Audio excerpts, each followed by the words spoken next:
Up, down. It's Thursday. Seems like just yesterday it was Wednesday. Look at that. Just fucking running through this week. Working for the weekend. Was it last Thursday? What day was it? Was it last Thursday that you sold your soul, John? I think it was probably last Wednesday, maybe. Wednesday? Some shit like that? Right. Which is just fucking crazy as hell to me. Who does that? Someone who needs $100. You sold your soul for $100 to our intern, which is weird on all like multiple levels. How can you instruct her? How can you tell her what to do? She has her soul. So I thought she was a good person, and then she turns around and then hawks it out to you and Jason, which I thought was unexpected. You thought she was going to take care of you? No, I mean, I think it's on a certain level. She seemed like a good person, but then when we actually did it, there was something wicked about her, something off. You thought, what did you think she was going to do with your soul, bro? I just put it in a peanut butter jar? Just sort of take care of it for a bit. Nah. And I'm being serious. And again, because part of me is uncomfortable with this whole thing, just a small part. You should be. It's fucking weird. I would never sell my soul. For $100 too? For about 2 days, I couldn't let go of it. I would think about it once in a while, and it's like, do I feel different? And in these private moments, like, you look different. Something's wrong? You look paler. A little hollow. Yeah. Look, I don't want to harp on this, but you ran through the money already, right? Yeah, I did. So what? Well, I want to know what you traded your soul for. What did you get with your $100? There was a trip to one of my favorite bars. You went to the bar? I went to the bar. I got a sandwich downstairs for about $10, a tuna sandwich. It was right away. Wait, far you traded your soul for a martini and a tuna sandwich? Several martinis. Tuna. We had to recharge the bus pass several times. That's on there.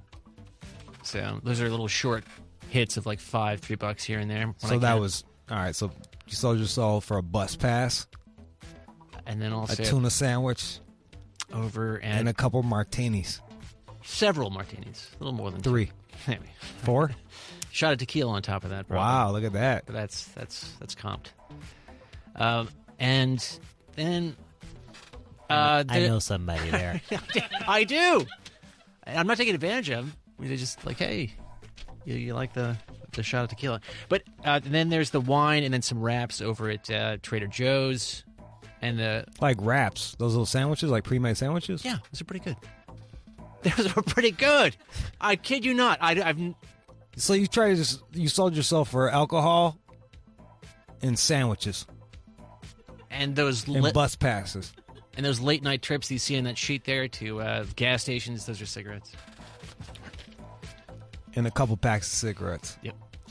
Hey, I'm not proud of it. You asked. I'm telling you exactly what happened. It's $100. Where it doesn't go that far. It's depressing. What? I know. That's why I wouldn't have done it. Well, I couldn't really fleece it. Well, I mean, if I pressed, could I say, like, okay, no, 500? I think when I was talking that shit, I think I started too high. After I said the number, I was like, I bet you he would have gone for 50. 50. I bet you would have said yeah on 50. In the moment, I may have. Yeah, you would have. You would have, because that's how little you value your shit. That is not true. That is not the case. I mean, I guess I could have held out, but one has to believe deeply that... yeah, see, I started a negotiation way too... Yeah, I started too high. I'm kicking myself. But you did not disappoint. John Matthews. And again, Mom will Corniest man in hip-hop, right there. Mom will never hear about this. She would not understand it. Who wouldn't? My mother. He always says it. He always says it like it's my mom too. Mom wouldn't like that. Like, who's mom, John? You fucking weirdo. It's fine. I'm only now conscious of saying that. Yeah. You were not conscious. You still do it. That really scared me, man. Like, right after you got hired and we had the New York trip together and you started talking about mom to me, I'm like, what have I done? You were so off base on this, by the way. And I'm regular people don't fucking talk about their mother in mixed company as mom. Maybe not. I don't know. I'm just saying, regular people don't do that. They're not like, talk to mom today, and mom said, I don't know. I talked to my mom. All right, my mom. Okay. It's just, all right. I don't know. It's a weird little thing you got that fucking somebody who would sell their soul for a tuna sandwich would do. That's all I'm saying. All right. No, I don't see that one. But okay. Lester in L.A. Yo. Go ahead, bro. Hey, what's up, man? Hey, this John, what the fuck are you doing, John? Rappers, I think rappers do sell their souls to these big contracts, but what the fuck are you doing for $100? I could have gave you $100 if you needed $100 for a tuna sandwich and martini, bro. It sounds worse when he says it. It does. It really does. He really put some stink on it. Well, I mean, I'm also at work. I can't suddenly strong-arm Jude into this huge amount of money, so I figured $100. And if I'm not that concerned about eternal damnation, I'm not convinced that that's going to. I'm not 100% that that's not going to happen. But I just didn't think it was that big of a deal. It was $100. So.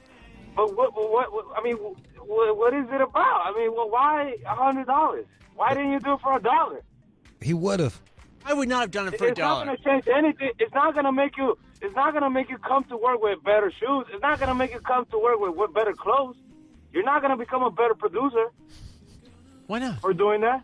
No. Well, at the time, it made him very interesting. At the time, it's been a week. Yeah, I was, and then so I had to pay a huge amount of money to get into this new apartment. So in this transitional period, I've been a little thin, and there was this money that was offered. Said, you know what, that'll take me through a couple days, more than a couple. All right, man. This apartment he has, he gets fucked by a dog too. By the way. Hey, Jude. Yeah. Thanks to your new the person that picked up the phone. If she's the new producer, thanks to her to putting me through. And hey, man, John.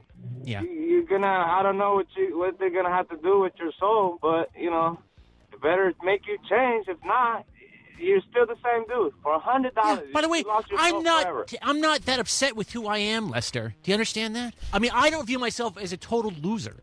So it's not as though that like, hey, $100,000, I would have sold my soul too if it would have been $100,000. But $100? Oh man! See, this guy's he's into selling his soul, but his price is a bit higher than yours. On a Wednesday with no money, then I figured, okay, $100, I could use that money, and then I'll work it out with Danica. Charles got your back. I doubt it. Charles. Hey, what's up, Jude, man? Long-time listener, first-time call. I gotta say I love your show. And I just gotta say I understand where John's coming from. I don't believe in souls, so I've sold mine like 4 different times for random things. You know what I mean? It doesn't really fucking matter. There you go. Who the hell, Charles? Who's buying your soul multiple times? This guy's an atheist. He doesn't give a fuck. Like in high school, someone literally bought my soul for a soda. I don't fucking know. And then a couple money bits here and there. People believe in things. I'm willing to disabuse them of that knowledge and take their money. Doesn't matter. Thank you, Charles. There you go. Thank you. Here's the difference, Charles. Deep down, John believes in souls. Deep down, John. Oh yeah, that's right. He was raised by a priest and everything. Talking all that shit. You're talking all that shit, Charles. You don't believe in it. John does. Deep down, he does. No, I don't. No. Well then, John, you sold it for nothing, you pussy. Hey, don't turn this guy against me. In souls, no, I'm a hardcore atheist. If you don't, I'm a hard. He's mad that I own part of his soul. Tell him. That annoys me. Yeah. That annoys me. It bothers me. See? And the fact that you kicked a little down the road to Jason makes it even worse. Jason, I haven't even told Jason. You did it out of spite. He knows. Does he? He saw it on Instagram. Oh. That was not hidden from him. But when it comes to, I'm a hardcore atheist, but there's that little spark that just, you know what? Maybe. So I'm not, but I don't believe in any of it. So I think I'm safe. Yeah. Oh, yeah. We're bringing in a dog whisperer for your ass, too, to teach you how to not get fucked by the fucking dog. That's an evolving problem. It destroyed the other guy's sneakers the other day. I was like, fuck that. I only have 1 pair, and I do not want these destroyed by that. I mean, I think it's a pit bull mastiff mix or something. I don't know, man, but we're going to bring in a dog whisperer for you. Help. All right. What do we have today? Justin Hunt. Talking Jay-Z and Eminem. Pill mix. And the news. Don't go anywhere, y'all. It's All Out Show.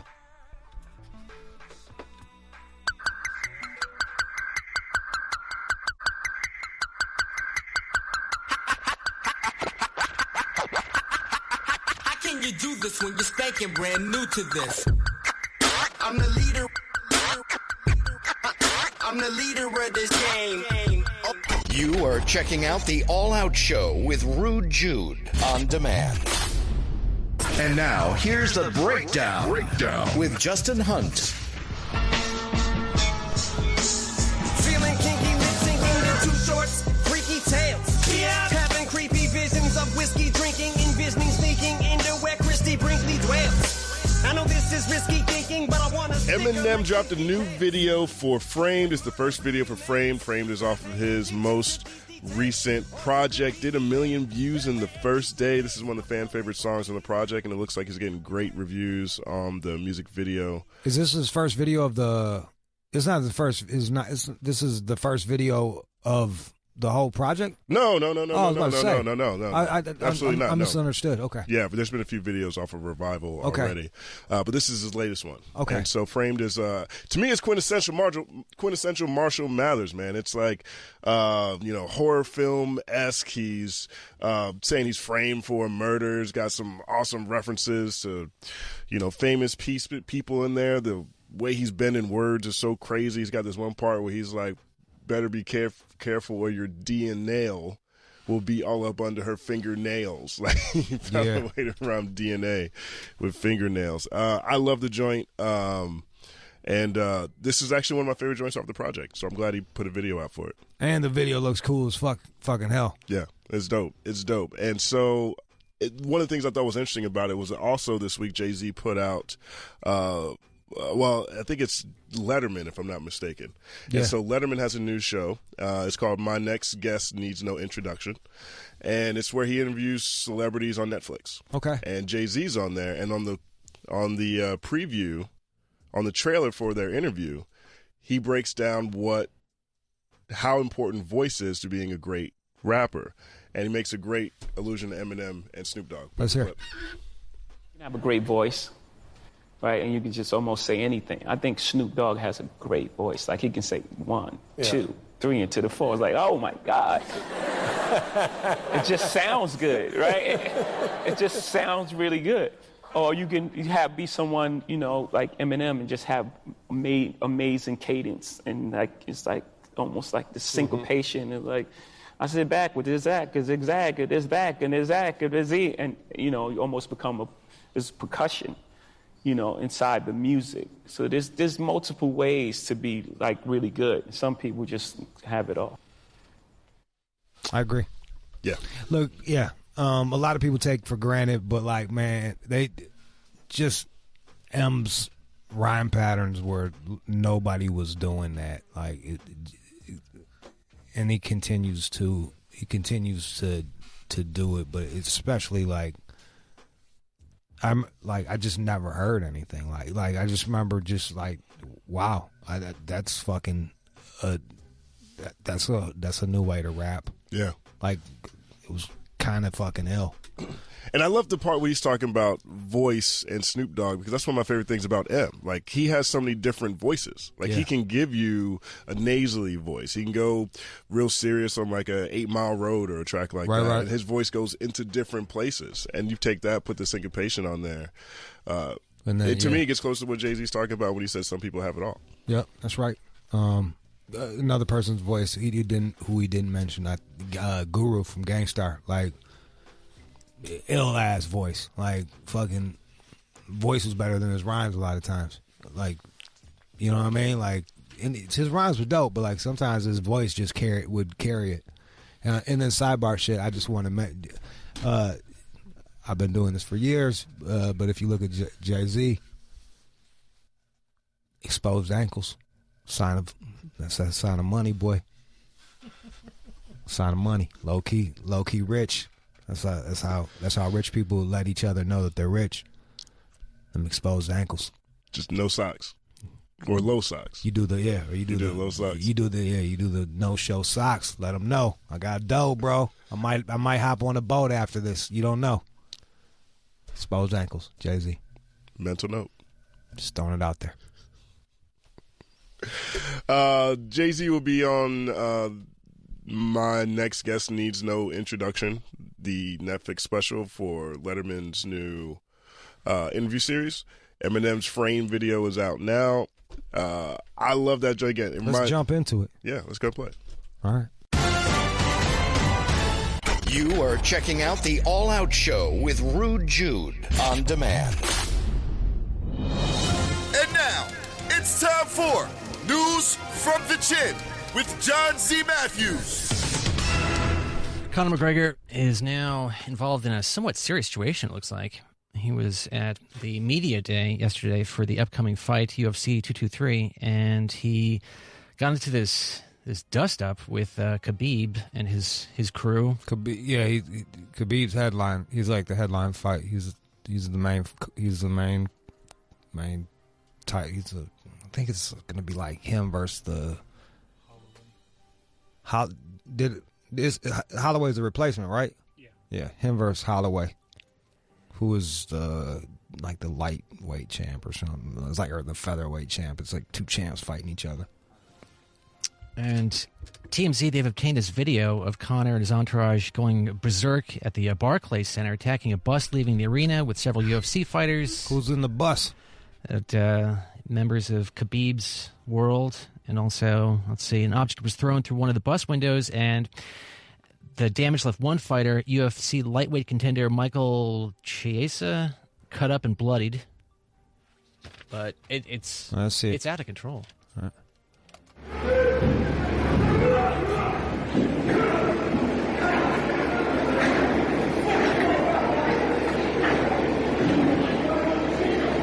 Conor McGregor's running up. He grabs a dolly, throws it at the window.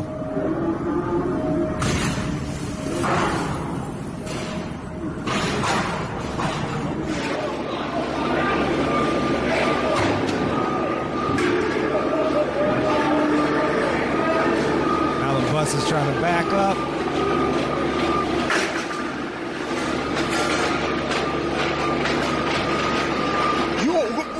I got everything on video. Yeah. I got everything on video. McGregor, so this McGregor. That's a problem. Yeah. And now there's he might just be hyping up a fight, man. He might. I don't know. That guy's fucking. He knows how to hype shit up. Well, now it looks like there's a warrant out for his arrest. So that's pretty severe hype. Whatever, dude. That guy's a millionaire. You can't do that. No, you can't run up on buses and throw dollies through the window. I know that. I'm just saying. I care how rich you are. I don't think, to be real, I think Khabib will get Conor, too. That dude's a monster. Every time I see him fight, he just fucks people up, man. Doesn't even look close. That's just insane behavior. This is a grown man who's a gazillionaire. He's out there trying to hurt people like this? He's a fucking fighter, dog. I know. Like, you don't become a fighter if you're like a pacifist, you know? Like, just kind of in line. I'm not excusing it, but I'm not surprised. Like, if somebody that's in a violent sport loses their shit and does something violent, I'm not like, where did that come from? All right, I'm not stunned by it, but I'm more stunned that, like, his people, where the fuck are they? Why didn't they, like, pull him out? Ain't nobody gonna tell them no. They're probably all on the fucking payroll, man. Yeah. You got no one to tell you no, man. Like, you start doing dumb shit. But for all I know, this is just hype. Now people talking about McGregor instead of everybody else. Well, apparently it says he's really pissed off because the UFC will strip him of his light heavyweight championship belt, and the winner of that fight will get the belt between Khabib and Holloway. He hasn't defended that. Is that the belt, the belt that he hasn't defended in like forever? Yes. They're stripping him. Oh, yeah.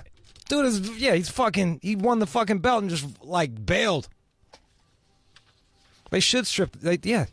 Those are the rules. I mean, he's got to actually fight, but yeah, you got to defend the belt, dog.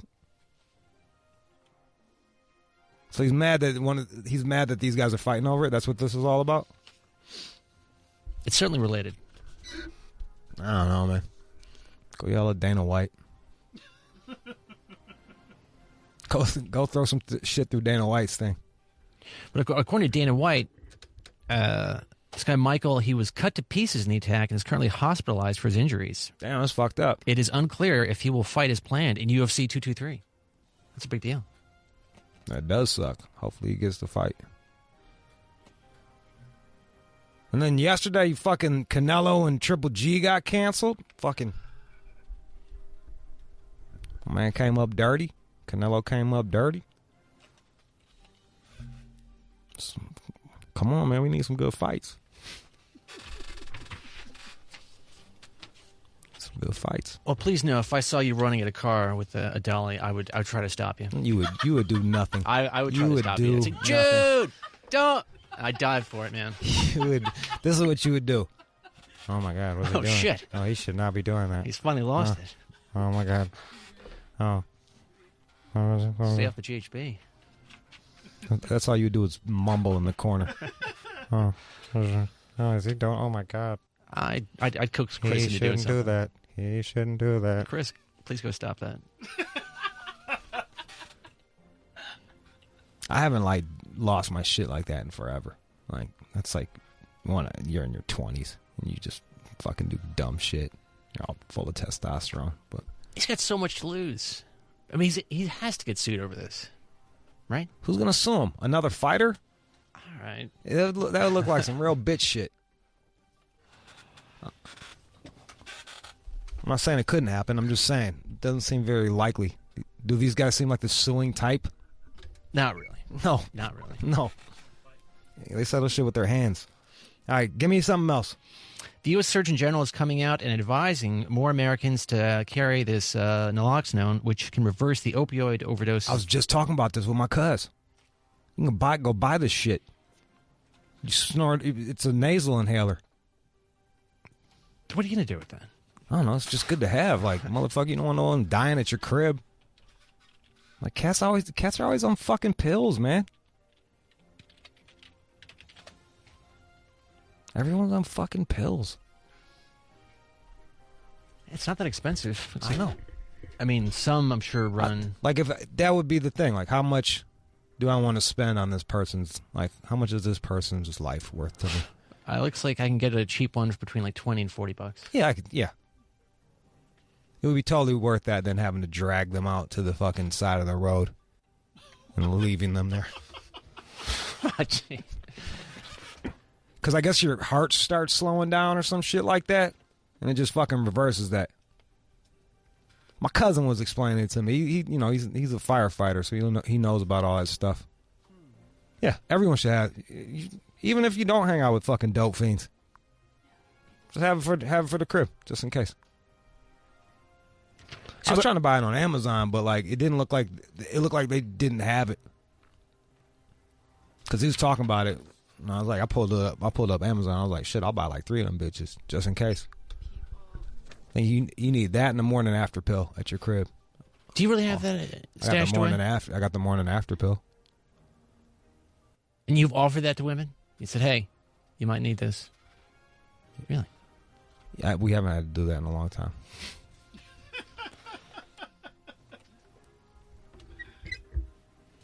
Calm down. I had that. But yeah, these are all things you should just have at the house just in case. Oh, they are saying that these opioid overdoses kill a person every 12 and a half minutes in the U.S. Damn. So, I know it's happening, but do you know anybody who's really addicted to opioids and just... Yeah. Oh, okay. Yeah, I know a couple of people. And did they have this at their place? I don't think so. And some of them are highly functioning. You know what I mean? Like, highly functioning and super addicted. It's crazy to see. I'm like, damn, I don't know how the fuck he, I'll be like, that was a lot just then there, bro. That was a lot. Yeah. Everyone should get them. What's the name of them? Naloxone.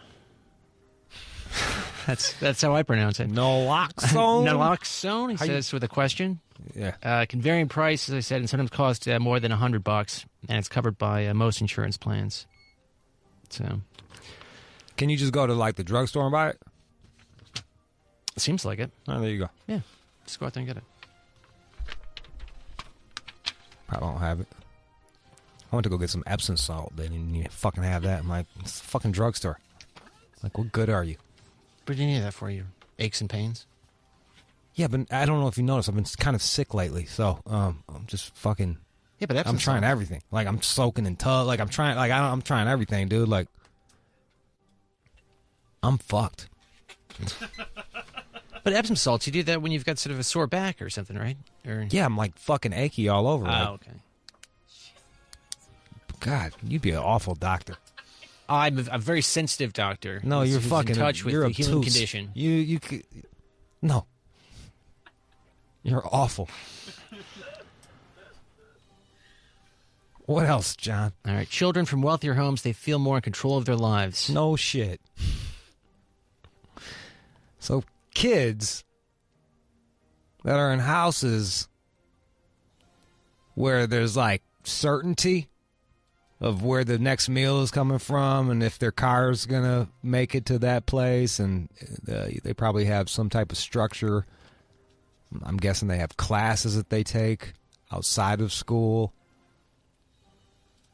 So people from structured, well-off homes, they feel better, huh? They feel taken care of. Wow. And they studied this. This just in. This is at Portland State University in Oregon. They put money into this, saying that, again, people are just not worried about their future if they have all this wealth before them. And this shapes their worldview well into adulthood. Yeah, those. Yeah. Entitled dicks.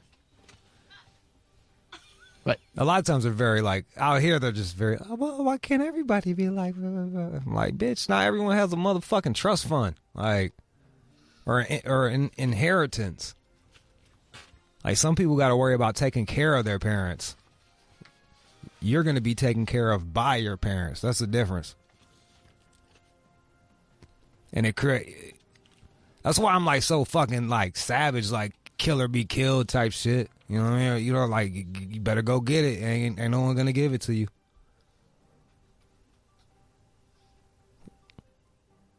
I think my dad's got some like money, like fucking petty money stashed in his house. If he dies, like, there's $300 over here, you know.